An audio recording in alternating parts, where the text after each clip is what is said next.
as I've said before in these interviews, this is my 37th year of doing this, and one of my favourite questions when talking to customers and prospects alike is, I bet you've got a spreadsheet, what do you use them for? And everybody gives you the wry smile as if to say, don't ask that question, because we've got hundreds of them for various things. But there's two ways of looking at a spreadsheet. It's either your friend or your foe.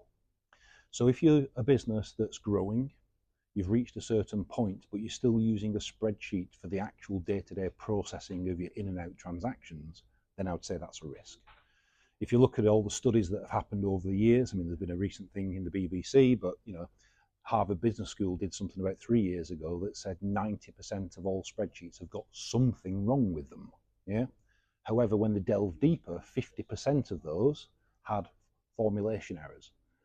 And that happens because you build a spreadsheet, you build the model, you test it, it works, and then you add to it and you make changes and you make it better. But sometimes that makes it worse in other areas. So there is a big risk for that. The other thing about a spreadsheet is most of the clients and prospects that I come across still have a tendency to have manual, labor-intensive input into a spreadsheet. Now that doesn't mean to say you have to keyboard enter everything in. What I mean is they still export data from somewhere else and manually import it in, and then they have to mess around with the star symbols and the hash symbols that we all have to do with a spreadsheet. So that adds risk to it as well. Is your data integrity correct? Has it imported everything properly? Has it missed 3 lines from the bottom that just happened to add up to £1 million? Whatever it might be, there could be a problem. So yes, there's definitely a risk. However, the other way of looking at a spreadsheet is it's still everybody's friend when it comes to quick ad hoc analysis and reporting.